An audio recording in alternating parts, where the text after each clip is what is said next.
MD মোমেন আপনাকে যুক্ত করা আছে, বলেন আপনি। জি, আসসালামু আলাইকুম। আপনার উপরে শান্তি বর্ষিত হোক। আপনি কি ভাই আহলে কোরআন? এটা একটু অন্যরকম শোনালো ভাই। জি জি জি, আহলে কোরআন।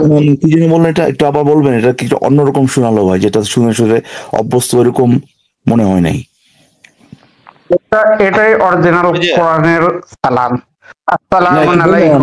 আমি জাস্ট মানে জানার জন্য আর কি, এটা মানে বুঝতে পারিনি আপনি কি বলছেন, তবে এটা বুঝতে পারছি যে ওই আসসালামু আলাইকুম যেটা বলে ওটার থেকে একটু ভিন্ন বোধহয়। কি বলছিলেন একটু বলবেন আবার? সালামুন আলাইকুম। ও আচ্ছা আচ্ছা, এটা পার্থক্যটা কি এই দুইটার মধ্যে? এটা কোরআনের। না না, বুঝতে পারছি, মানে অর্থের পার্থক্যটা কি? অর্থের কোনো পার্থক্য নাই। যেমন ইব্রাহিমের সালাম হচ্ছে আপনার শুধু সালাম, ইব্রাহিমেরটা শুধু সালাম, ঠিক আছে? কোনো মানে কোনো অন্য কোনো আর কারণ নাই, জাস্ট খালি ওইটা আপনি দেখছেন কোরআনে পাইছেন, তাহলে ওটাই বলা শুরু করে দিচ্ছেন, মানে কোনো ধরনের যুক্তি বা আসলে কোনো মানে এটা একটা বললে এইটা মিন করে আর একটা বললে উল্টাটা মিন করে বা অন্য কিছু মিন করে, এরকম কোনো কিছু নাই। জাস্ট খালি আপনারা বলছে বা এটা কোরআনে আসে বা আপনি কোরআনে পাইছেন, ওটা বলা শুরু করে দিচ্ছেন, রাইট? ও অবশ্যই, যেহেতু আমি বিশ্বাসী। আচ্ছা আচ্ছা আচ্ছা, যেহেতু বিশ্বাসী, মানে কি একটা আসিফ ভাই, কি এক যুক্তি একজন বিশ্বাসী হিসেবে। যেহেতু আমি বিশ্বাসী সেহেতু তো ভাই এটাই। ধরেন আসিফ ভাই আপনাকে একটা, ঠিক আছে অসুবিধা নাই ভাই, ধরেন আপনি পরীক্ষা দিতে গেছেন, ধরেন আমাদের যে অঙ্ক পরীক্ষা, হ্যাঁ অঙ্ক পরীক্ষা দিতে গেছি ভাই, অঙ্কের যে এখানে বলছে যে এটা এটা প্রমাণ করে, একটু একটু মন ভাই, ওখানে যদি লেখা দেই যেহেতু আমি পড়াশোনা করি নাই এর জন্য, তারপর ধরুন যা মনে চায় তার লেখা দিলেন, বুঝছেন? তো ওই যেহেতু আমি বিশ্বাসী, না এটা করবো না, তবে হচ্ছে তবে আমি ওখানে এই কাজটা করতে পারি। হ্যাঁ যেহেতু আমি বিশ্বাসী, ভাই বলবেন, কিন্তু যেহেতু আমি বিশ্বাসী এই জিনিসটা আমি বলে দিই আপনাকে। মোমেন ভাই আপনার সাথে একটু আপনাকে আবার বলার সুযোগ দিব, আপনি একটু ধৈর্য ধরেন, একটু অন্যদের কথা একটু শোনেন, তারপর আপনিও বলতে পারবেন। যেহেতু আমি বিশ্বাসী এই জিনিসটা, তো এর পরবর্তীতে যে কথাটা আসবে এইটা এইখানে কোনো ধরনের আপনার সত্যতা, কোনো ধরনের গুরুত্ব, কোনো কিছুই অ্যাড করে না। জাস্ট এই জিনিসটা বলে যে আমি আসলে ভাই যেটা বলুম, এই যেহেতু আমি বিশ্বাসী এই কথাটা বলার পরে যে এর নেক্সট যে লাইনটা আসতেছে এটার পক্ষে আমার কাছে কোনো প্রমাণ নাই। কিন্তু মুমিনরা মনে করে যে যেহেতু আমি বিশ্বাসী এই কথাটা বলে শুরু করলে তার পরবর্তী কথাটা মনে হয় গ্রহণযোগ্য হয়ে যায়, আরো বেশি গ্রহণযোগ্য হয়ে যায়, কিন্তু আসলে তো উল্টাটা হওয়ার কথা, ঠিক না আসিফ ভাই? হ্যাঁ হ্যাঁ, মনে করেন ইকবাল ভাই, আপনি যদি আমাকে জিজ্ঞেস করেন যে আচ্ছা বৃষ্টি কিভাবে হয়, বৃষ্টি হওয়ার পদ্ধতিটা বলো, আমি যদি আপনাকে উত্তর দিই ইকবাল ভাই আল্লাহ ভালো জানেন, হ্যাঁ, এই কথাটা তো আসলে আমাকে এক্সপ্লেন করতেছে না যে এই বৃষ্টি কিভাবে হয় না না হয়, পানিচক্র কি, মানে এই কোনো কিছু আমাকে, কোনো জ্ঞান আমাকে দিচ্ছে না আমাকে, মানে আল্লাহ ভালো জানেন এটার তো আসলে এখানে কোনো অ্যাপ্লিকেশনই নেই, কথাটার এখানে কোনো অ্যাপ্লিকেশনই নেই। এন্ড আল্লাহ ভালো জানেন কি জানেন না সেটাও এখানে জিজ্ঞেস করা হয় নাই আসলে। এই উত্তরটাও না সিমিলার, যে যেহেতু আমি বিশ্বাসী সেহেতু এটা এটা এটা। আমি বলতে চাই যেহেতু আমি বিশ্বাসী, ও তো জানান দিয়ে দিচ্ছে যে এরপরে যে কথাটা সে বলবে, যেহেতু আমি বিশ্বাসী এই কথাটা বলার পরে ওইটার পক্ষে তার কিছু কোনো প্রমাণ নাই, কোনো যুক্তি বা প্রমাণ নাই, সেক্ষেত্রে জানান দিয়ে বলতে যেহেতু আমি বিশ্বাসী। কিন্তু মজার ব্যাপারটা হচ্ছে সে মনে করতেছে যেহেতু আমি বিশ্বাসী বলা, এই কথাটা বলার পরে বা এটা দিয়ে শুরু করার পরে বা এটা দিয়ে শুরু করছে এই কারণে তার পরবর্তী কথাটা গ্রহণযোগ্য হয়ে যাবে আমাদের কাছে। হ্যাঁ সেটাই, ঠিক আছে, আমরা একটু দেখি মোমিন ভাইয়ের সাথে একটু কথা বলে দেখি, উনি মানে কথাবার্তা বলা যায় না কি, কিন্তু মানে আমাদের অভিজ্ঞতা থেকে দেখেছি আহলে কোরআনদের সাথে খুব একটা কনভারসেশন চালানো যায় না, কারণ তারা একদমই বাটপার, মানে মানে একদম বেসিক লেভেলে বাটপারি এগুলা করে, এই কারণে আহলে কোরআনদের সাথে কথা বলাটা খুবই বিরক্তিকর।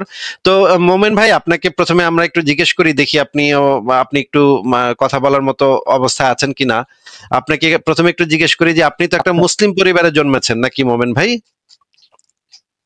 অবশ্যই, অবশ্যই, অবশ্যই।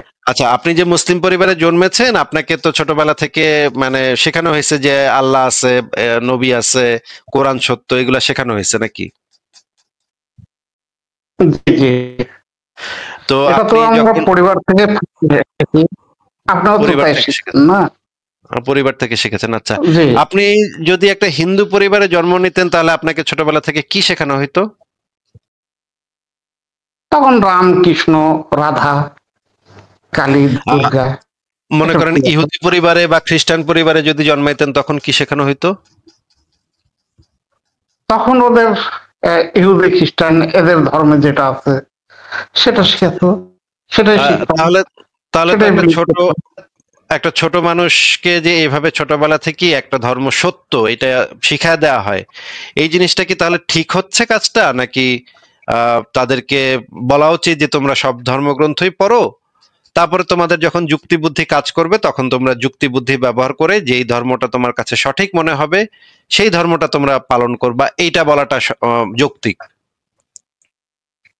উম, ভাই, যুক্তি টুক্তি অবশ্যই যুক্তি আপনি দেখাচ্ছেন ঠিকই আছে, তবে হ্যাঁ, এ ধরনের স্বাধীনতা থাকা উচিত।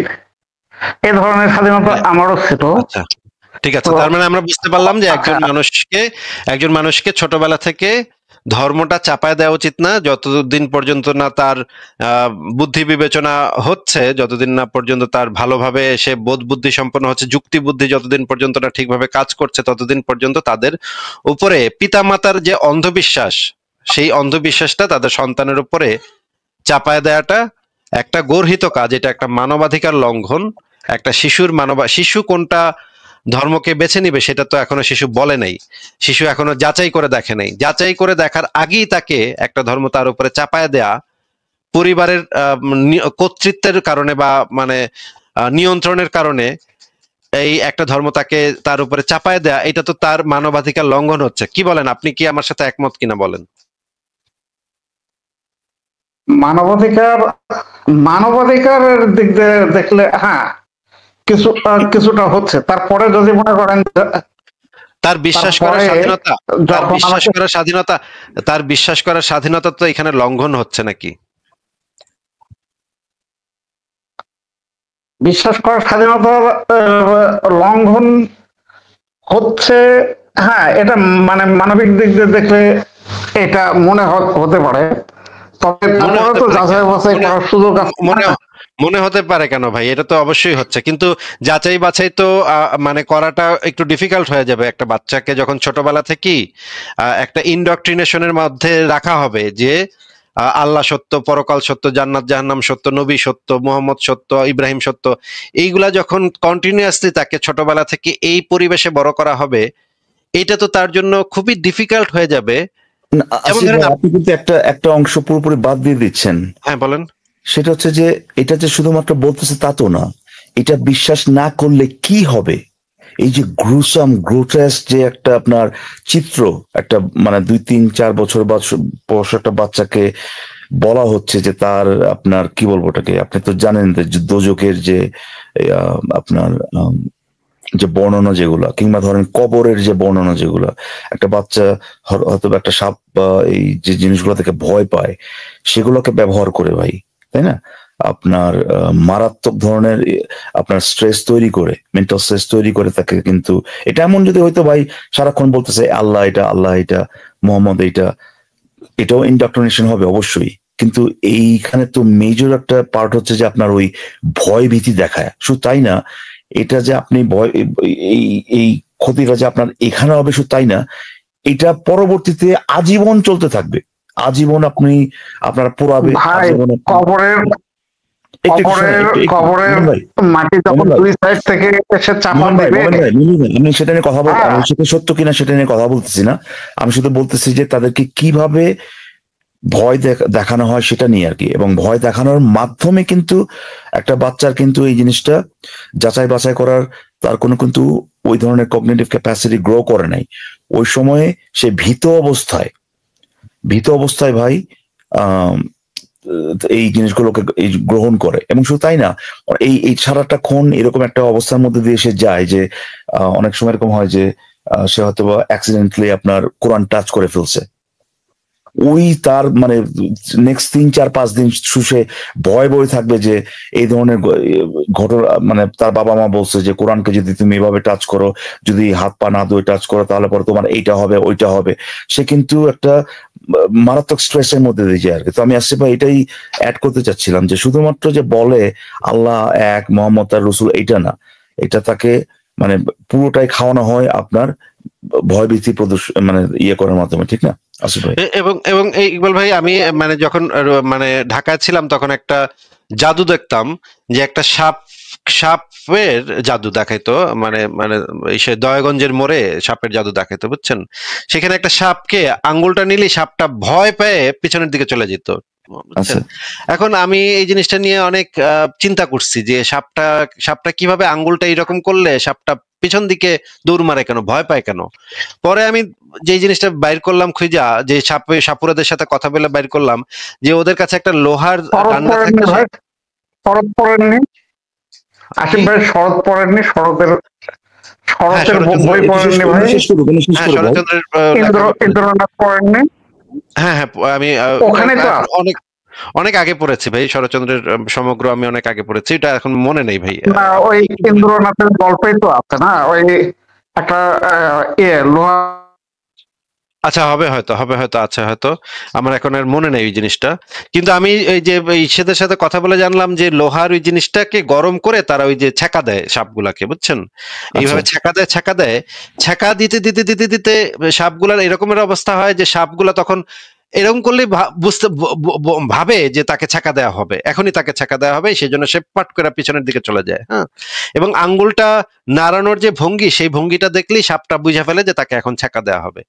এবং এইটা দিয়ে তারা জাদুর খেলা দেখায়, সাপের জাদুর খেলাটা দেখাইতো। অনেক আগের কথা, আমার এত ভালোভাবে খেয়ালও নাই ঘটনাটা। সাপের স্কেল গুলোর ভিতরে ভাই উঠায় ভিতরে হচ্ছে গিয়ে পাথর ঢুকায়, কালো পাথর ঢোকায় লোকজনের সামনে ওই কালো পাথর বের করে বলে যে এটা সাপের মণি, কিনবেন? অনেক দাম।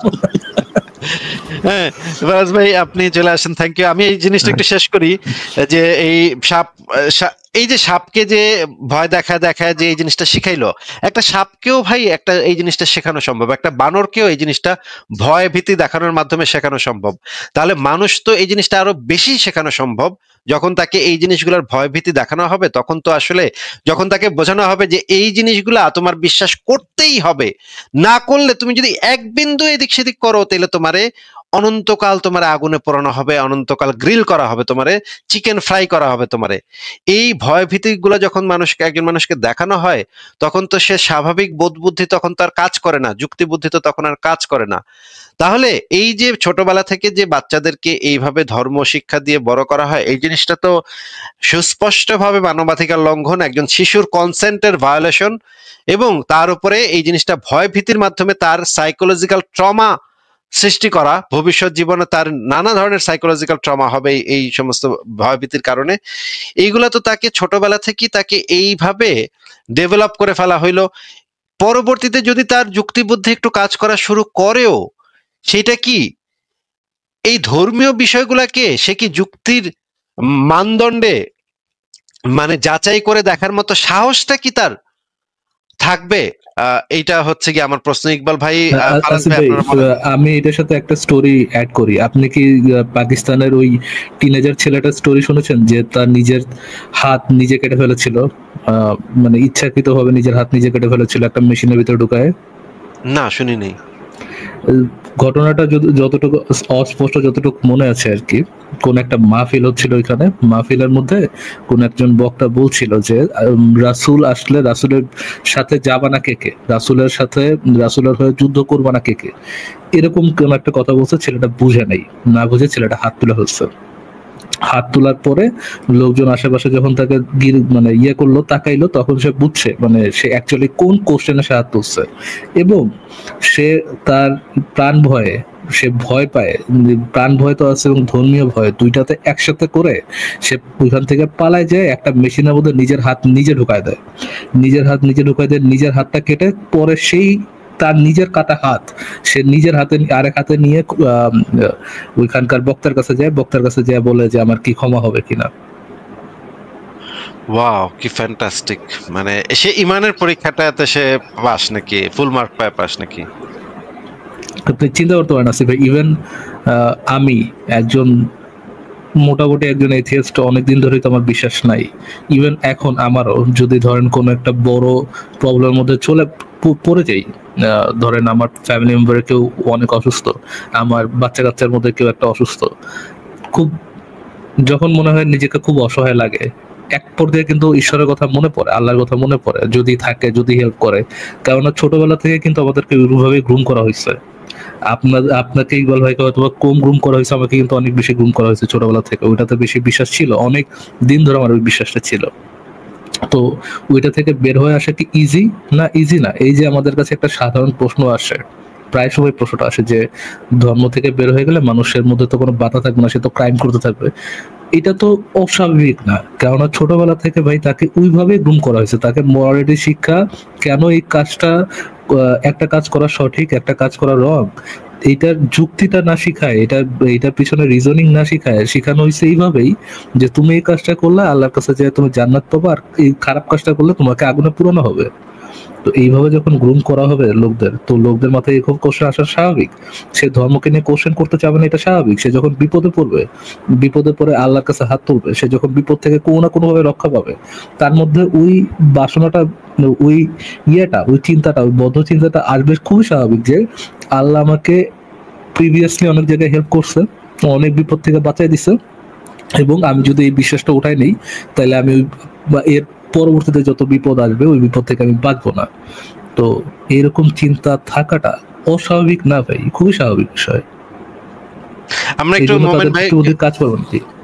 মোমেন ভাইকে জিজ্ঞেস করি, মোমেন ভাই আপনি একটু বলেন তো যে এই জিনিসটা তো ধরেন একটা বাচ্চা ছোটবেলা থেকে এগুলো শিখে শিখে বড় হয়েছে এবং ভয় ভীতির মাধ্যমে বড় হয়েছে, এটা তো খুবই স্বাভাবিক হবে তার জন্য যে সে ধর্মের ব্যাপারে কখনো যুক্তি দিয়ে চিন্তা ভাবনা করবে না।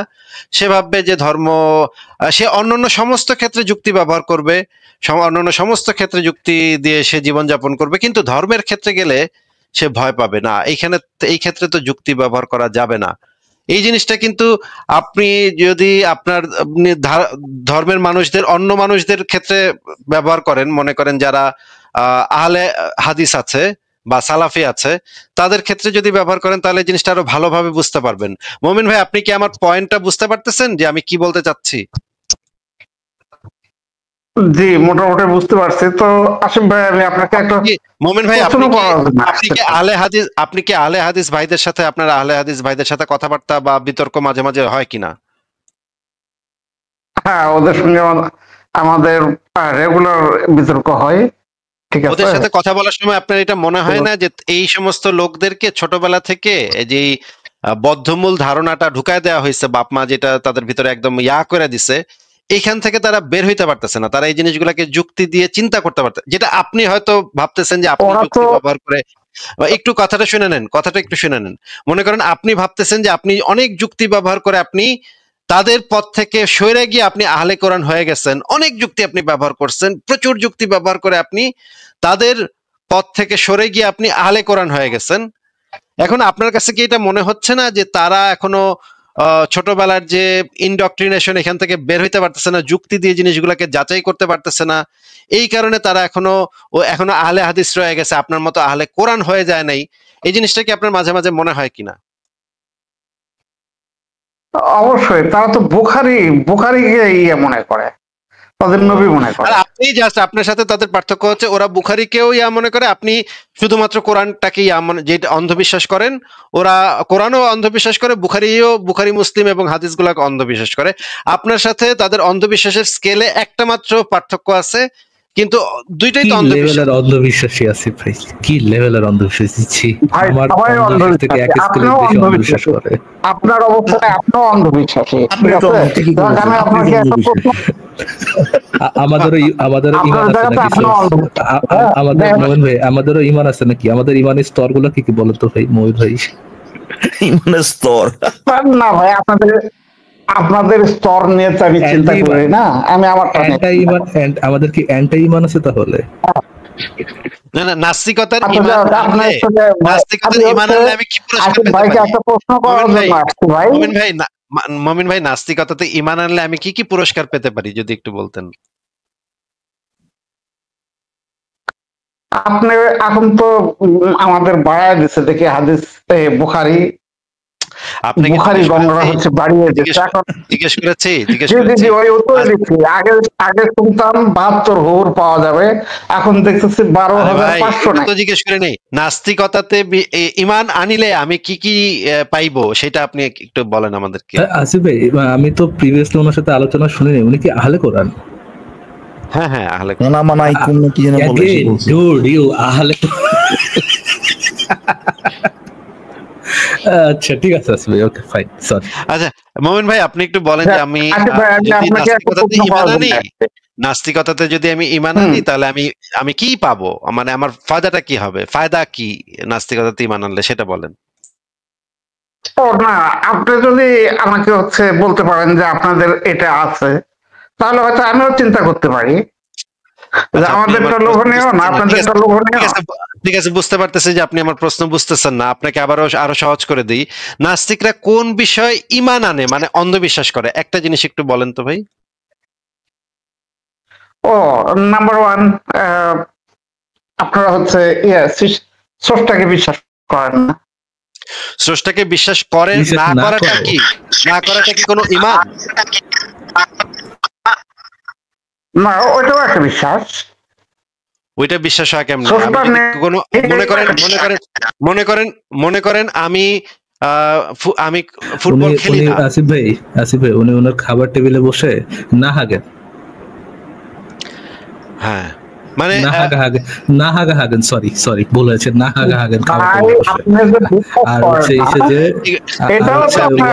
অ্যাকচুয়ালি হাগেন। আপনি আরো কমপ্লিকেটেড করে খুবই ইন্টারেস্টিং কথা বলছেন ভাই। লাস্ট লাইনটা আবার বলেন তো, কি বললেন ভাই? আপনারা তো বলতেছেন না যে মোমেন ভাই কি আপনারা যে বিশ্বাস করেন এটাও অন্ধবিশ্বাস, কি বললেন? আপনারা যে বিশ্বাস করেন না এটা একটা অন্ধবিশ্বাস, উনি এটা বলতে চাচ্ছেন। ও বিশ্বাস করেন না এটা অন্ধবিশ্বাস। হ্যাঁ, এই জন্যই বলবো, আমি বললাম যে ওনার খাবার টেবিলে বসে না হাগেন, এটাও এক ধরনের হাগা আর কি। আচ্ছা ভাই মোমেন ভাই, আপনি যে আপনি তো শুকরের মাংস খান না নাকি? শুকরের মাংস খান? না এটা নিষেধ আছে না। আচ্ছা, এই যে আমাদের নিষেধ আছে না, আপনি যে শুকরের মাংস যে খান না, এইটাও যে একটা শুকরের মাংস খাওয়া, এটা আপনি জানেন? এটা কিন্তু এক ধরনের শুকরের মাংস খাওয়া ভাই, আমার জানা আছে। এই যে আপনি যে খান না, এটাও তো একটা শুকরের মাংস খাওয়াই হইলো, তাই না? হতে পারে আপনার অবস্থান থেকে, হইতে পারে না। আচ্ছা ওনার অবস্থান থেকে আমি তো ক্লিয়ার বললাম ভাই। না আপনি ঠিক সুন্দর বলছেন একেবারে ক্রিস্টাল ক্লিয়ার। মোমেন ভাই, আপনার প্রশ্নের উত্তর দেওয়াটা তো আসলে আমার পক্ষে, আমার জ্ঞানের ভিতরে হবে না, বুঝছেন? আপনার মানে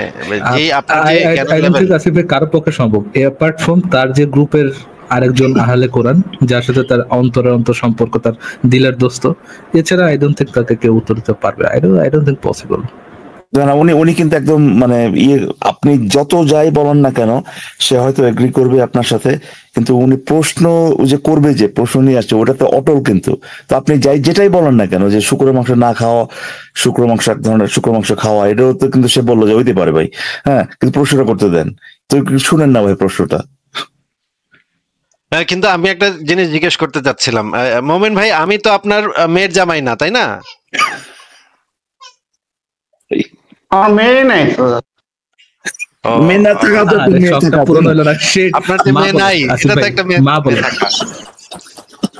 আচ্ছা, আপনার যে মেয়ে নাই,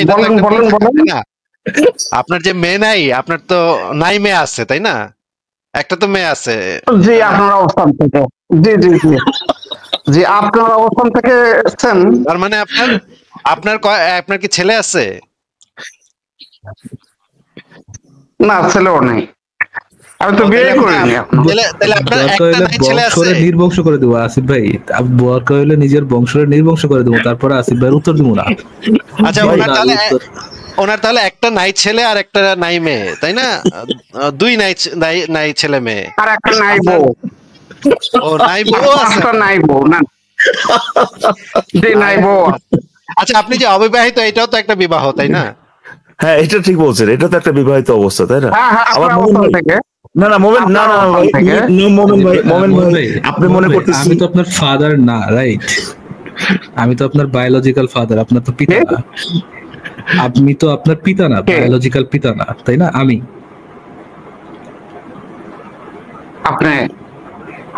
আমি তো আপনার পিতা না। উনি আমার পিতা হতে যাবেন কি জন্য? এক্স্যাক্টলি, এটাও তো একটা পিতা হওয়া, তাই না? এটাও তো একটা পিতা হওয়া না? আমার পিতাকে কুত্তায় কামড়াইছে, ওকে একটা পিতা, আপনার পিতা হতে যাবেন কেন? ওকে একটা পিতা হওয়া না? আবার বলেন আপনার, আরে ভাই আমার পিতাকে কুত্তা কামড়াইছে 5 বার, আপনাকে কুত্তা কামড়াইছে, আপনাকে কেন আমার পিতা হতে যাবেন? আচ্ছা এটাও তো একটা পিতা হওয়া, তাই না? মোমিন ভাই আপনি কি একটা পিতা না, এটাও তো একটা পিতা হওয়া আপনার কথা অনুযায়ী। মোমিন ভাই আপনি কি বললাম তো আমার পিতাকে 5 বার কুত্তায় কামড়াইছে। মোমিন ভাই আপনাকে আমার একটা সহজ ভাই, ওই জার্মসে আপনি হইছেন, আপনার পিতাকে যে 5 বার কামড়াইছে কুত্তায়, এরপরে আপনি হইছেন। মোমিন ভাই আপনাকে আমার একটা সহজ প্রশ্ন আছে। মোমিন ভাই আপনি তো কোনো ছাগল না, তাই না? মাইন্ড করেন না, জাস্ট মানে এটা একটা মানে যুক্তি খাড়া করার জন্য জিজ্ঞেস করছি। আপনি তো কোনো ছাগল না নাকি? এটা কি একটা মানে সত্যি করে বলতে ভাই, এটা আপনার মতো মানুষের একটা প্রশ্ন হলো? না না, আমি আপনাকে অপমান করার জন্য বলছি না ভাই, আমি একটা যুক্তি দাঁড়া করাবো এর উপর ভিত্তি করে। ভাই আমি আপনাকে আপনাকে আমি ছোট করার জন্য বলছি না, আমি সরি বলে নিছি এই জন্য, কিন্তু আপনাকে আমি একটা যুক্তি একটা পয়েন্ট দাঁড়া করাবো এটার উপর ভিত্তি করে, তার কথার উপর ভিত্তি করে, তাই না? যে অবিশ্বাসেরও তো একটা বিশ্বাস, এইটার উপর ভিত্তি করে ভাই, এইটার উপর ভিত্তি করে একটা সিমিলার একটা কথা বলা হচ্ছে ভাই। এটা তো আপনাকে সরাসরি বলতেছে না, কিন্তু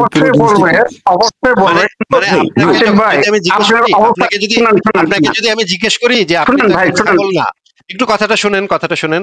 আমি যদি আপনাকে জিজ্ঞেস করি আপনি তো একজন ছাগল না, তাই না? আপনি বলবেন না ভাই আমি তো ছাগল না, আমি তো মানুষ। আমি তখন বলবো ছাগল না হওয়া তো আরেক ধরনের ছাগল হওয়া, তাই না? ছাগল না হওয়া তো আরেক ধরনের, যেমন আপনি বলছেন বিশ্বাস না করাটাও বিশ্বাস হবে না ভাই। ঠিকই বলছেন একটু আসিফ ভাই, ঠিকই বলছেন মোমেন ভাই। আসিফ ভাইয়ের যে অবস্থান, ওই অবস্থান থেকে ভাই এই ধরনের প্রশ্ন মানে আশা করাটাই মানে কি বলবো এটাকে, মানে অবান্তর, মানে এটা কখনোই করা যায় না। এই ধরনের যুক্তি দেওয়ার চেষ্টা করাটা, হ্যাঁ এই ধরনের যুক্তি দেওয়ার চেষ্টা করাটাই অবান্তর। কিন্তু আপনার অবস্থান থেকে মোহন ভাই, আপনার অবস্থান থেকে কিন্তু ভাই ধরনের প্রশ্ন করা যায়, এবং আপনার অবস্থান থেকেই প্রশ্ন করা হচ্ছে। ওই যে আপনি বলছিলেন না যে অবিশ্বাস হতো ভাই, আপনার যে অবিশ্বাস করেন এটাও তো একটা বিশ্বাস, এই অবস্থান থেকে করা যায়। আপনি ঠিকই বলছেন যে আসিফ ভাইয়ের যে অবস্থান, ওখান থেকে ভাই ধরনের প্রশ্ন করা যায় না, কারণ উনি তো ওই ধরনের কোনো কথা বলেন নাই।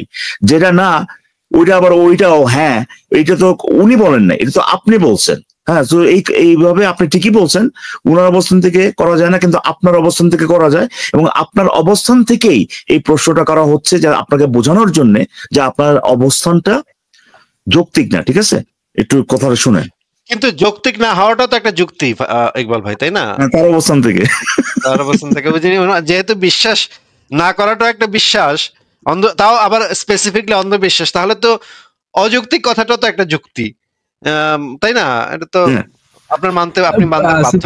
আমি তো আল্লাহ না হওয়াটাও তো একটা আল্লাহ হওয়ার। আমরা এখন দীপক চোপড়াতে চলে গেছি। মোহন ভাইয়ের উচিত আমাকে কি সেজদা করা তাহলে এখন, যেহেতু আল্লাহ না হওয়াটা একটা আল্লাহ। পাটা বাড়ায় দেন, সেজদা করি, সমস্যা মনে করতেছি না তো আমি। না আমরা এগুলো বলতেছি মোমেন ভাই, যে আপনি যে কথাটা কেন ভুল, ভাই যে বললো না উনি যে বললো যে আমাকে সেজদা করা উচিত, আসেন সেজদা তো পায়ে করে নাকি? আপনি কি আল্লাহকে সেজদা করার সময় আল্লাহর পা খুঁজেন? আল্লাহর পা খুঁজে আসছে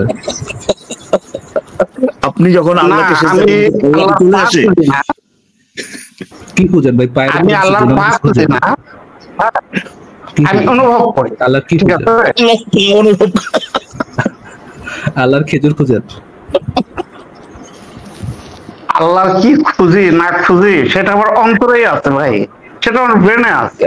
আমি জানি আপনার অন্তরে আছে আল্লাহর খেজুর। আপনাকে এই প্রশ্নের উত্তর দেওয়ার প্রয়োজন বোধ করতেছি না ভাই। I'm sorry, I'm মোমেন ভাই, sorry. মোমেন ভাই, আপনার I প্রশ্নটা guess কি ছিল আপনি যেন একটু বলেন, একজন আপনার বয়স্ক প্রশ্নটা লোক, কি বলেন? আমি আপনার সাথে মানে এরকম মশকরা করতে যাচ্ছি না, বাট আপনার যে যুক্তির ইয়েটা, আপনার যে কথাবার্তা, আপনার যে কথাটা ছিল যে বিশ্বাস না করাটাও একটা বিশ্বাস করা, এই জিনিসটা খুবই অবান্তর একটা কথা, এবং এটা কিভাবে অবান্তর সেটা দেখানোর চেষ্টা করলাম। ভাই আপনি যদি আরেকটু আপনারা বিশ্বাস করেন যে মোমেন সত্তা ভাই, নেই? মোমেন ভাই, আচ্ছা ওই যে আবার চলে আসছে ওখানে। শুনুন ভাই, এই যে আপনি যদি মানে এই কথাগুলোতে অফেন্ডেড না হয়ে, মূলত অফেন্ডেড হওয়া থেকে বেশি, অফেন্ডেড আপনি হইতেই পারেন, বাট অফেন্ডেড হওয়া থেকে মূলত আপনি বোঝার চেষ্টা করতেন যে আসিফ ভাই, ইকবাল ভাই, আমি আপনাকে অ্যাকচুয়ালি কি বোঝানোর চেষ্টা করতেছি, তখন হয়তো বা আপনার ইয়াটা একটু মানে আপনি আর একটু যুক্তি দিয়ে কথা বলতে পারতেন, বাট আপনি ওই জিনিসটা করেন নাই। আপনি যেটাতে ফোকাস করছেন, আমাকে এখন অফেন্ডেড হইতে হবে, আমাকে এখন অফেন্ডেড হইতে হবে, ওই দিকে ফোকাস করছেন। বাট আমরা আপনাকে দেখানোর চেষ্টা করছি, আপনি বুঝেন না বুঝেন এটা তো আমাদের কোনো কনসার্নও নাই। আমাদের কনসার্নটা হচ্ছে, যেহেতু এটা পাবলিকলি হচ্ছে এবং দর্শকরা দেখতেছে, এটা যেন তারা বুঝতে পারে যে এই ধরনের কথা বলা, যে বিশ্বাস না করাটাও একটা বিশ্বাস, এই ধরনের আজগুবি কথা বলা কতটা একটা স্টুপিডের মতো কথা আর কি। আমি আপনাকে স্টুপিড বলতেছি না, বাট কথাটা কতটা স্টুপিড মার্কা, এই জিনিসটা যেন দর্শক বুঝতে পারে, এটার জন্য এক্সপ্লেনেশন। জি, আমি একটা শেষ কথা এমডি মোমিন ভাইকে বলি। এমডি মোমিন ভাই, আমরা হয়তো আপনার সাথে অনেক মানে এমন এমন কিছু কথা হয়তো বলেছি যেটা আপনার কাছে ভালো লাগে নাই। আপনাকে আমার জিজ্ঞাসা, এমডি মোমিন ভাই, আপনি কি আমাদের কোনো কথায় অখুশি হয়েছেন? ভাই আমি আপনাকে একটা প্রশ্ন করার জন্য, প্লিজ এটার উত্তরটা দেন প্লিজ প্লিজ। আপনি কি আমাদের কোনো কথায় অখুশি হয়েছেন? না, কথার মধ্যে হয়তো আমার মনে হয়, কিছু কথা বলতে পারেন যেটা আমার মনে হচ্ছে কোনো একটা তাৎক্ষণিক হয়তো খারাপ লাগছে, কিন্তু হ্যাঁ আমার মনে হচ্ছে কোনো একটা কথাতে আপনি হয়তো অখুশি হয়েছেন, কিন্তু ভাই অখুশি হওয়াটাও তো এক ধরনের খুশি হওয়া, তাই না? তাহলে আপনি কেন মানে এটাকে মানে খুশি হয়েছেন তাহলে? তার মানে আপনি খুশি হয়েছেন, তাই না? থ্যাংক ইউ খুশি হওয়ার জন্য। আপনি অখুশি হয়েও যে খুশি হয়েছেন, একটা ফাদারও পাইছে, একটা আল্লাহও পাইছে, খুশি হবে না কেন? আপনারা আমাদেরকে বলেন যে চায়না পেঁচায়, এখন তো দেখতেছি ভাই আপনারাও কম চায়না পেঁচান না। তেনা পেছানো তো এক ধরনের তেনা না সবাই তো পেঁচায় দেবা, তেনা পেঁচানো কি একটা তেনা না পেঁচানো? মোহন ভাই, তেনা পেঁচানো কি একটা তেনা না পেঁচানো হতে পারে? জি জি জি, আজকে পুরো 8 ঘন্টা লাইভ এইভাবে 8 ঘন্টা লাইভ করা কি 8 ঘন্টা লাইভ না করাও হতে পারে? আপনার পেটে লাইভ করতেছি, এটাও কি লাইভ না করা নাকি? যারা লাইভ করে না, এই যে আসিফ ভাই যে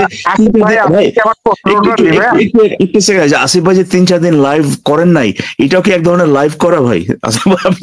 অবশ্যই, তাহলে অবশ্যই অবশ্যই মনে মনে মনে লাইভ করতে অবশ্যই একটা ব্যাপক বিনোদন দিয়ে গেলেন মোমিন ভাই। আচ্ছা ফারাজ ভাই, ইকবাল ভাই, আপনারা কথা বলেন, আমি একটু ঘুরে আসি তাহলে। ঠিক আছে আসিফ ভাই। ইকবাল ভাই, আই থিংক আপনার এই লাইফটার একটা কন্ট্রোল নেওয়া উচিত, বুঝছেন? আচ্ছা আচ্ছা, দেখা যাক কিন্তু কবে থেকে তো দেখতেই আছেন ভাই। আচ্ছা ঠিক আছে, একটু সেটেল হয়ে নেই। আচ্ছা মোমেন ভাই, তো আপনার টেসলাতে কি একটা মাইক্রোফোন বা এগুলো সেট করা লাগবে, মানে কি? না মানে জাস্ট একটু আর কি, যে মানসিক ভাবে আর কি, যে লাইভ। ওকে ওকে, ইয়া না তাহলে ওই যে আপনার লাইক কন্ট্রোল একটা, ওই যে আপনার তখন তো ওই যে এই যে স্পাইডারম্যান মুভিতে একটা আছে না, যে উইথ গ্রেট পাওয়ার্স রেসপন্সিবিলিটি না কি জানি এরকম একটা আছে না, যে আপনার অনেক মানে গ্রেট পাওয়ার থাকলে পরে তো আপনার গ্রেট রেসপন্সিবিলিটি চলে আসে। তো এরকম রেসপন্সিবিলিটি নিতে চাচ্ছি না ভাই। আচ্ছা মোহন ভাই, আপনার যে প্রশ্নটা আছে প্রশ্নটা করতে পারেন। মোহন ভাই, আচ্ছা জি, প্রশ্নটা কাকে করব? আমি ইকবাল ভাইকে করব নাকি? যে আমাদের মতো যদি কেউ পারি উত্তর দিব, আর যদি না পারি তাহলে আমরা আসিফ ভাইয়ের জন্য ওয়েট করবো, সমস্যা নেই। বলেন আপনার প্রশ্নটা বলেন। উত্তর না দেওয়াটাও তো,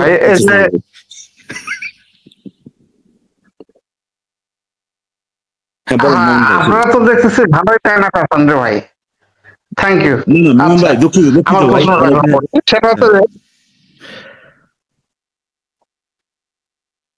এই যে যারা হচ্ছে ছাতিমে রসুল তাদের গর্দান উড়াইয়া দিতে হবে, এটা আপনারা হাদিস থেকে দেখান।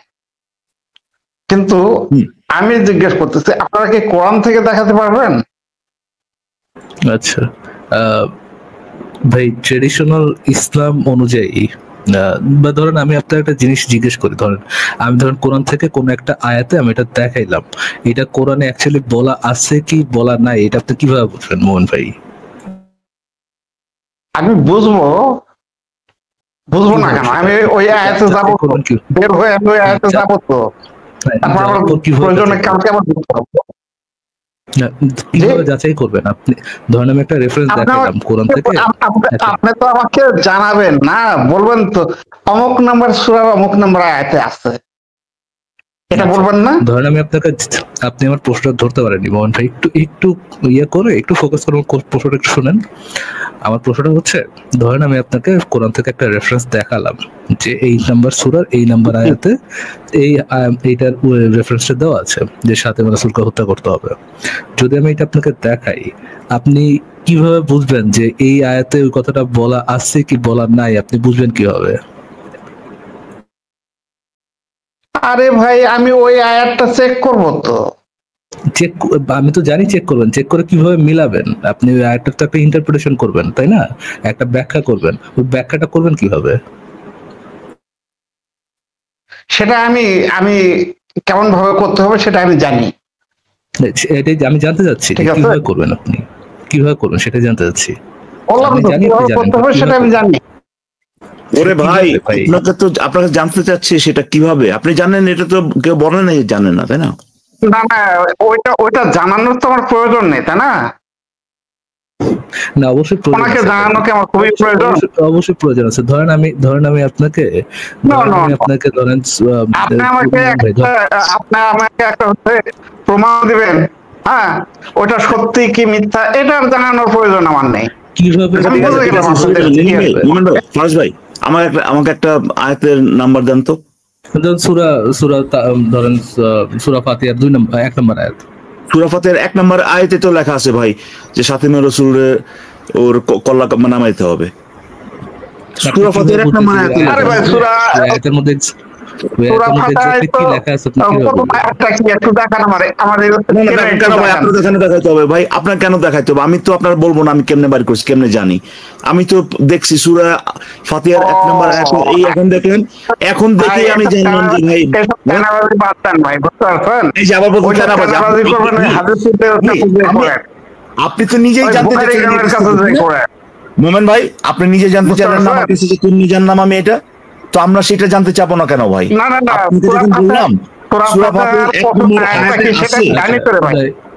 ভাই মোহন ভাই, আপনি আমাদের কথা বুঝতে পারেন নাই, আপনি ডাকতেছেন চেতেছেন, বাট আপনি আমাদের পয়েন্টটা বুঝতে পারেন নাই। পয়েন্টটা হচ্ছে আপনারা যারা আহলে কোরআন, যারা আপনারা হাদিস মানেন না, হ্যাঁ আপনি বলেন না যে বুখারী থেকে দেখান, কোরআন থেকে দেখান না কেন, আপনারা যারা হাদিস মানেন না, আমি জেনুইনলি জানতে চাই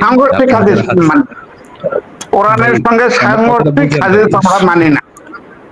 বুঝতে পাই, একটু আমার কথাটা শুনতে পাচ্ছেন? শুনতে পাইছি ভাই, আমার কথাটা একটু শুনে নেন, বুঝে নেন ভাই। আপনি প্রথম আহলে কোরআন না, প্রথম কোরআনিস্ট না, প্রথম এমন আইডিওলজির মানুষ না যার সাথে আমি প্রথমবার কথা বলতেছি।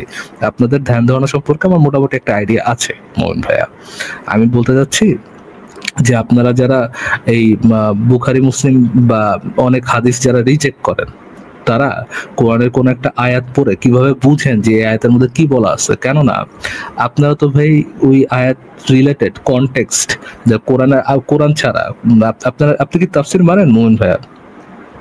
সত্যি কথা বলতে আপনি কি তাফসির মানেন? তাফসির গ্রহণযোগ্য ইবনে কাসিরের তাফসির মানে একটু হলো। ইবনে কাসিরের তাফসির মানেন? কিভাবে? অন্য কোন তাফসির মানেন না কেন? আব্বাসিরটা একটু মানে। কেন মানে? ইবনে কাসিরটাকে আপনি তাফসিরে মানেন না কেন? তারা তো যেনারা তাফসির করছেন, হ্যাঁ এনারা তো মানুষ নাকি? ওনারা তো আপনি কি অমানুষ নাকি ভাই? ইবনে কাসির কি ভাই গোল ছাগল ছিল নাকি? আপনি কি ভাই?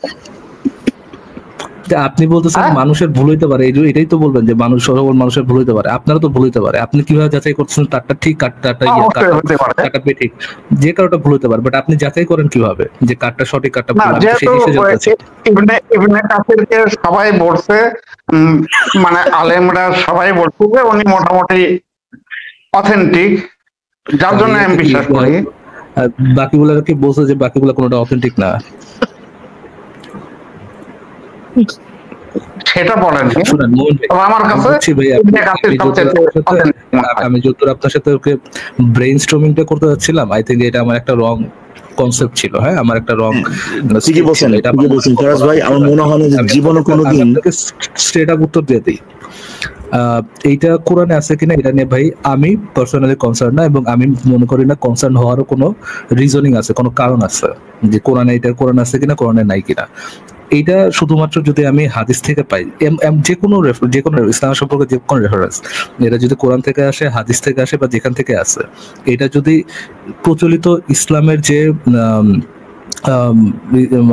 একাডেমিক আছে বা একাডেমিক যাতে মানে একাডেমিক ক্ষেত্র আছে, যেখানে কোন একটা সোর্সকে, কোরআন হোক বা হাদিস হোক, যে কোনো সোর্সকে যদি সহি বলে ওটাকে গ্রহণ করা হয়, প্রচলিত ইসলামে ওটাকে যদি গ্রহণ করা হয়, একাডেমিতে ওটাকে যদি গ্রহণ করা হয়, তাহলে আমি ওইখান থেকে নিতে পারি। ওটা যে আমার কোরআন থেকেই নিতে হবে জিনিসটা এরকম না।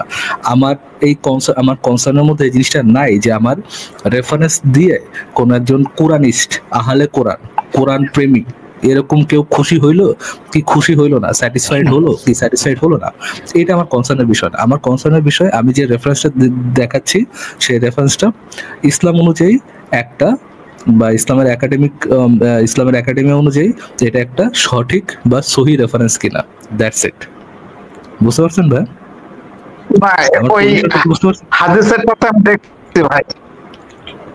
মোহন ভাই, আপনি কি আমার পজিশনটা বুঝতে পেরেছেন? আপনার কি শিওর ভাই, মানে জীবনে প্রথম সে আজকে ওই আপনার দুই মিলানোর চেষ্টা করতেছে, বুঝতে পারছেন? আপনি যেগুলো বলতেছেন যে এটার মাধ্যমে পয়েন্ট মেক করার চেষ্টা করতেছেন, আপনি মানে প্রশ্ন কি করেন ভাই, আর উত্তর কি দেয়? আপনি প্রশ্ন করতেছেন ভাই আচ্ছা তাহলে অন্য কোনো তাফসির মানেন না, সে উত্তর দেয় ভাই আরো অনেকে তো তাফসির করছে। হ্যাঁ, কি বলে ভাই, মানে কি প্রশ্ন করে না, সে কি বুঝে? আচ্ছা, আমি কি একটা প্রশ্ন করব মোমেন সাহেবকে? না, আপনাকে রেফারেন্স দেখান ভাই, কোরআন থেকে রেফারেন্স দেখান যে সাথী রাসূলকে হত্যা করতে হবে। যদি না দেখাইতে পারেন আপনি ভণ্ড। আচ্ছা মোমেন ভাই, আপনি একটু আমাদেরকে বলেন তো যে কোরআনটা যখন আপনি পড়েন কোন ভাষাতে পড়েন? আমি বাংলা ভাষাতেই পড়ি। আল্লাহ কি বাংলা ভাষায় কোরআন নাজিল করেছে বলে আপনি বিশ্বাস করেন? আপনার আল্লাহ আরবি ভাষাতে কোরআন নাজিল করছে, যেহেতু যেখানে কোরআনটা নাজিল হয়েছে সেখানকার ভাষা আরবি থেকে যে আপনি বাংলাতে যে অনুবাদটা করেন, এই অনুবাদটা কিভাবে করেন? কোনো আরবি ডিকশনারি বা আরবি ভাষাভাষী মানুষদের কাছ থেকে আরবি শব্দের অর্থ জেনে, বা কোনো ডিকশনারি থেকে জেনে, বা অনলাইন থেকে জেনে সেই শব্দটার বাংলা অর্থটা আপনি বোঝেন নাকি? জি জি জি। আচ্ছা, এই যে চেষ্টা করি অতটা একটা শব্দের যে বাংলা অনুবাদটা যে করা হইলো, সেই কাজটা কি আল্লাহ করছে নাকি মানুষ করছে? অনুবাদ তো মানুষই করছে। তাহলে এই অনুবাদটা যদি মানুষে করে থাকে, তাহলে মানুষের মধ্যে তো ভুল ভ্রান্তি থাকতে পারে। তাহলে আপনি কিভাবে বুঝেন যে বাংলা যে অনুবাদটা আপনি করলেন মাত্র কোনো একটা ডিকশনারি থেকে বা কোনো একটা মানুষের কাছ থেকে আরবি ভাষার শব্দটা জেনে যে আপনি যে অনুবাদটা করলেন, আল্লাহ যে এইটাই কইছে আরবি ভাষাতে, এইটাই বলছিল, আর আপনি যেটা বুঝছেন বাংলাতে সেইটা যে একই, এইটা আপনি চেক করেন কিভাবে বা বুঝেন কিভাবে যে এটাই এটার অর্থ? এটা যদি আমার কাছে সংশয় হয়, যেটা বলেন তার উত্তরটা ঠিক হচ্ছে কিনা আমি সংশয় বুঝতে হয় পারবো নাকি না। হয় না সেটা জিজ্ঞেস করি নাই, সংশয় হয় নাকি সেটা জিজ্ঞেস করিনি। আপনি বুঝেন কেমনে যে আপনি যে বাংলা অনুবাদটা করলেন, অর্থের অনুবাদটা করলেন, সেই অর্থ তো ভাই বাংলা ভাষায় তো মানুষে করছে, ওগুলা তো প্রত্যেকটা শব্দের অর্থ বাংলায় করা এগুলো তো মানুষের কাজ। মানুষের ভিতরে তো ভুল ভ্রান্তি আছে, মানুষ তো ভুল করতেই পারে।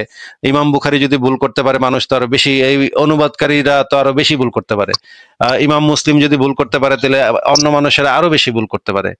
তাহলে এই যে যেই অনুবাদটা আপনি করছেন বা আপনার কোনো একজন বন্ধু করছে বা আপনি কোনো একটা ডিকশনারি থেকে দেখা যে অনুবাদটা করলেন, এই অনুবাদটা যে আল্লাহ যে এই কথাটাই কইছিল আরবি ভাষাতে, এইটা আপনি বুঝেন কেমনে? সন্দেহ সংশয় হইলে তখন কি করেন সেটা জিজ্ঞেস করি নেই। আর যে কোনো ক্ষেত্রে আপনি এটা বুঝেন কেমনে যে আপনার যে তৈরি করা অনুবাদটা, সন্দেহ হয় না, ওইটা তো কেমনে বুঝেন যে এটা সন্দেহ হইতেছে না এটা সঠিক? ওই সঠিকটাই কেমনে বুঝেন যে এটা সঠিক হইছে? হ্যাঁ, সবকিছুর ক্ষেত্রে আপনি কেমনে না, বুঝেন ওইটা এই অনুবাদটা সঠিক অনুবাদ, আল্লাহ এইটাই কোরআনের ভিতরে বুঝাইছে, এটা আপনি বুঝেন কেমনে? মনে করেন আমি যদি আপনারা বলি ভাই বিসমিল্লাহির রহমানির রাহিম মানে হইতেছে আল্লাহ পাকের বাপ আসিফ মহিউদ্দিন, এই কথাটা যদি আমি আপনাকে এইভাবে অনুবাদ করে দিই, এই অনুবাদটা যে ভুল এটা আপনি কিভাবে বুঝবেন? আপনি তো কোনো মানুষের সাহায্যই তো নিবেন, কোনো একজন মানুষ এই অনুবাদটা করছে, সেই মানুষের সাহায্যই তো আপনার নিতে হচ্ছে। আল্লাহ তো আপনার এই বিসমিল্লাহির রহমানির রাহিম এটার অর্থ যে আল্লাহর নামে শুরু করছি, আল্লাহ পাক এই অনুবাদটা তো আল্লাহ পাক আপনাকে করে দেয় নাই ভাই। তাহলে আপনি কোনো মানুষের সাহায্যই তো নিতে হচ্ছে আপনার এই অনুবাদটা করার ক্ষেত্রে, তাই না? জি জি জি বলেন। যদি মানুষের সাহায্য নিতে হয়, মানুষের তো ভুল হইতে পারে, তাহলে আপনি কিভাবে বুঝেন যে আপনার অনুবাদটা সঠিক অনুবাদ হয়েছে, আল্লাহ এটাই বুঝাইছে, এটা আপনি বুঝেন কেমনে? আচ্ছা, আমি যদি নাও বুঝি তারপরেও এটা আমার বিশ্বাস। আরে ভাই সেই বিশ্বাসটা করে এক সেকেন্ড আমি একটু বুঝি ভাই, তার একটা ধরে আল্লাহ তুমি ধরে ভালো, আমি উঠি। আচ্ছা ধরেন ভাই, ধরেন এক মোমেন্ট আপনার বন্ধু আছে কমেন্ট, হ্যাঁ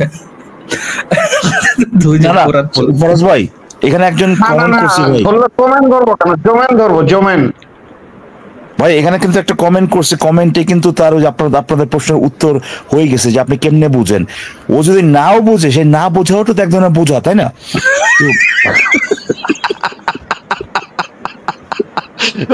সেইভাবে সে বুঝে ভাই, সেইভাবে বুঝে। ধরেন মোহন ভাই একটু কথা শুনুন মোহন ভাই, ধরেন আপনি এমডি মোমেন্ট, আপনার ভাই এমডি চোমেন, তো মোমেন চোমেন দুজন কোরআন পড়তেছে, কোরআন পড়ে দুজন পড়লেন বিসমিল্লাহির রহমানির রহিম, একজন বুঝলেন আল্লাহর নামে শুরু করতেছি, একজন বুঝলেন আল্লাহর নামে গুহায় পড়তেছি, দুজন দুইটা বুঝলেন। বুঝার পরে দুজন মানে শিওর হন কেমনে যে কার বুঝটা যে সঠিক বুঝ, এটা আপনি শিওর হন কেমনে? মানুষের সাহায্য নেওয়া ছাড়া, অন্য কোনো মানুষের সাহায্য নেওয়া ছাড়া, অন্য কোনো মানুষের থেকে জ্ঞান নেওয়া ছাড়া দুজন বুঝেন কেমনে যে এই আমার অনুবাদ, আপনাদের দুজনের মধ্যে কার অনুবাদটা সঠিক, এটা আপনি বুঝেন কিভাবে মোবাইল ভাই? এটা বুঝি কেমন ভাবে, এটা বোঝানোর জন্য তো আমি আসিনি এখানে। খুব সুন্দর উত্তর দিয়েছেন ভাই আপনার, আমি ওইটা আপনাকে বোঝানোর জন্য তো আমি আসিনি। তাইলে তো ভাই বোঝানোর জন্য যদি না আসে, তাহলে তো ভাই আমি যে কোনো রেফারেন্সে দেই, সেটা তো ভাই আপনি কিভাবে বুঝবেন না বুঝবেন, ইন্টারপ্রিটেশন কি নেবেন, ওটা তো ভাই মানে আরে ভাই আরো দর্শক দেখতাম মন ভাই আরো দর্শকের বিষয় তো ওটা পরে, বাট আপনি যে কনভিন্সড হবেন রেফারেন্স দিবেন, আমি যে আপনাকে রেফারেন্সটা দিব যে আপনি রেফারেন্স বুঝে দেখে বুঝবেন যে এটা একটা সঠিক রেফারেন্স, এইটা বুঝবেন কিনা সেটারই তো গ্যারান্টি নেই আপনার কাছে। আপনি বলতেছেন ভাই মানুষের হেল্প নেওয়া ছাড়া আপনি বুঝবেন কেমনে? আরে ভাই গ্যারান্টি আছে না আছে সেটা আমার ব্যাপার, আপনি দেন না।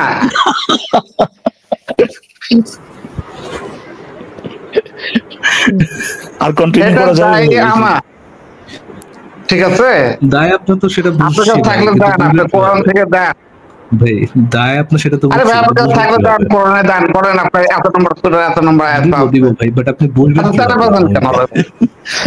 ভাই আমি তো উত্তর দিতেই যাচ্ছি, কিন্তু আমি তো রেফারেন্সটা দিতেই যাচ্ছি, কিন্তু আপনি রেফারেন্সটা বুঝবেন কিভাবে সেটা তোমার বোঝা লাগবে ভাই। আচ্ছা ভাই, মোমেন ভাই, এই যে আমি আপনাকে রেফারেন্সটা যে দিচ্ছি না, মোমেন ভাই, এই যে আমি আপনাকে রেফারেন্সটা দিচ্ছি না, এটাও কি দেওয়া না ভাই এক ধরনের? হ্যাঁ, ওটা আপনার গাঁড়ের মধ্যে দেওয়া, আপনি নিজে নিজে নিজের গাঁড়ের মধ্যে দেওয়া। ওয়েট এ কি থ্রেট করতেছে এখন ভাই? এ কি ভাই জঙ্গি থ্রেট মারলো নাকি ভাই? ভাই ঘি হজম হচ্ছে না পেটে না ভাইয়া, মোহন ভাইয়া। আপনি কি জঙ্গি থ্রেট মারলেন ভাই এই ঘাড়ের মধ্যে দেওয়া? মানে এটা কি ভাই? মোমেন ভাই, এটা মানে কি বোঝেন না? বোঝেন না মানে কি বুঝা দেন ভাই? আর এটা বুঝতে পারলেন না? ঘাড়ের মধ্যে দেওয়া মানেটা কি ভাই? একে আপনি কি কোপাবেন নাকি? মানে উনি বলতে যাচ্ছেন যে আপনারা কেন এখনো ওনার যুক্তিতে কনভিন্সড হচ্ছেন না, এই কারণে আপনাদেরকে কোপানো এখন ওয়াজিব হয়ে গেছে। এটা কোরআনে থাকুক কি না থাকুক। এই যে আহলে কোরআন এই সে এই যে কোন ছাগলের 3 নম্বর বাচ্চা সেজন্য বলতেছিল যে আসিফ ভাই আপনার রেফারেন্স চাইতেছিল যে ফাতিমা রাসূলকে হত্যা করতে হবে কিনা, এটা রেফারেন্স দেন। এখন রেফারেন্স আমি দিয়েছি। এই ছাগলের 3 নম্বর বাচ্চা কি আবার মানে কবির কথা বললো ভাই? বলতেছে বোঝেন না ঘাড়ের মানে কি বোঝেন না? 6 নম্বর বাচ্চা ফারাজ ভাই রেফারেন্স আমি দিয়েছি। 3 নম্বর 6 নম্বর 9 নম্বর। আপনি আপনার পিতার 6 নম্বর বাচ্চা, ছাগলের 6 নম্বর। 5 বার কামড়াইছিল মনে আছে? 5 বার কামড়াইছিল মনে আছে? কিন্তু ভাই আপনি আমাকে নেই, আমি তো রেফারেন্স দিয়েছি, দিয়েছি। রেফারেন্স না দেওয়াটাও যদি একটা রেফারেন্স দেওয়া হয় তাহলে তো আমি অবশ্যই রেফারেন্স দিয়েছি ভাই। এ তো জঙ্গি, আসলেই জঙ্গি মোমেন পুরোপুরি ভাবে ভাই। এই যে ঘাড়ের এটাকে আপনি বলেন তো ভাই, ঘাড়ে কি কোপ দিবেন? মানে কি বলতে চাচ্ছেন আপনি? বুঝেননি? আরে বোঝান না ভাই, আপনি ভালো করে বলেন। ঘাড়ে কি? হ্যাঁ আমি তো বুঝতে পারছি ঘাড়ে কোপ দিতে চাচ্ছেন, এটাই করতে চাচ্ছেন আপনি? ঘাড়ে কোপ দিবেন? আসেন সামনে আসেন, দিব তো তাহলে পরে তো ভাই আপনি ওই কিসের বালের রেফারেন্স খুঁজতেছেন আপনি মিয়া? কোরআনের রেফারেন্স দিয়ে দিল। জঙ্গি কোথাকার। ধন্যবাদ জঙ্গির বাচ্চা জঙ্গি ভাই, আপনাদের মতো জঙ্গির বাচ্চা জঙ্গি আছে দেখেই ইভেন আহলে কোরআন সাজা যে সকল ভদ্র মানুষ, যে আমরা হাদিসের নেই না, উগ্রতা নেই না, উগ্রবাদ নেই না, তাদের চেহারাটাও যে কেমন, তাদের ভিতরে যে মানে এক জঙ্গির বাচ্চা জঙ্গি আছে, খুব ডিফারেন্ট না, জাস্ট সুযোগের অভাবে জঙ্গির বাচ্চা জঙ্গি। এটা দেখানোর জন্য অসংখ্য ধন্যবাদ ভাইয়া, থ্যাংক ইউ। আপনাকে আপনার কথা শুনে মনে হচ্ছিল যে আপনি বয়স বেশি আপনার, এই জন্য যতটা অপমান করা উচিত অতটার ধারের কাছেও যায়নি। বাট আমার অবশ্যই দেখলাম যে ঘি আপনাদের পেটে হজম হবে না ভাইয়া, এইটা আপনাদের জন্মগত সমস্যা ভাইয়া। এবং কুত্তার ল্যাঞ্জা সোজা হয় না, কুত্তার ল্যাঞ্জা সোজা হয় না। এটা যত আহলে কোরআন আহলে হাদিস যেই কুত্তাই হোক, ল্যাঞ্জা তো ভাই ওইটাই থাকবে। ল্যাঞ্জা তো নবী মুহাম্মদের ওইখানেই আছে, তাই না? আমরা যদি কুত্তা হয় তাহলে আপনারা কি? আমরা তো আপনাকে ওই কুত্তারা যে ইনজেকশন দেয় আমরা সেটা ভাই, এই যে ইনজেকশনটা দিচ্ছি আমরা, দেওয়াটাও না দেওয়া হইতে পারে, না দেওয়াটাও দেওয়া হইতে পারে, আই ডোন্ট নো। আপনার পাছাতে যে ইনজেকশনটা আমরা ঢুকাই দিলাম সেটা জনগণ দেখছে, যারা এই লাইভটা শুনতেছে তারা শুনছে, ভালোভাবে টের পাইছে, কিন্তু আপনি এখনো টের পান নাই। কিন্তু রাতের বেলা আর কি ব্যথাটা হবে, আপনার রাতের বেলা টের পাইবেন, একটু হালকা ব্যথা করবে। আপনি টেনশন নিয়েন না, না পাখায় ঘুমায় পড়েন, ঠিক আছে? আপনার যে পরিবার আছে, বাচ্চা কাচ্চা আছে, একটু দেখেন ভাই যে আপনার তার বাপে কত বড় বীর পুরুষ। না না ভাই, পরিবারের সদস্যদেরও বুদ্ধি শুদ্ধি যদি এরকম হয় তাহলে বুঝবো কেমনে? তারা তো ভাববো যে আর তো বাপে জিতাইছে। দুই লাইন নিঃশ্বাস নিয়ে কথা কই তার না তো, মানে সে নিঃশ্বাস আটকায় যায়, কিন্তু কোপানোর ক্ষেত্রে তার মানে ছটছড়ায় ওঠে। কত বড় বীর পুরুষ। মানে ফাজ ভাই ব্যাপারটা বুঝতে পারছেন আপনার পরিবারে? ফাজ ভাই সে আসছে প্রমাণ করার জন্য যে ইসলামে এই ধরনের ভায়োলেন্স নাই, রাইট? Thank you. যদি এটা না মানেন তাহলে পরে কিন্তু হ্যাঁ আপনার বয়সের জন্য ভদ্রতা দেখাচ্ছিলাম, এটা আপনার গায়ে হজম হইলো না, আপনার চেহারাটা দেখাইছেন, ধন্যবাদ। এরপরে ভাই আমাদের মাথায় থাকলো যে আপনাদের জঙ্গির বাচ্চা জঙ্গি ধর্মে যত বয়স্ক মানুষই আসুক, এরকমই হবে ভাই, একই কোয়ালের গরু আপনারা, তাই না? ডিফারেন্স তাই তো।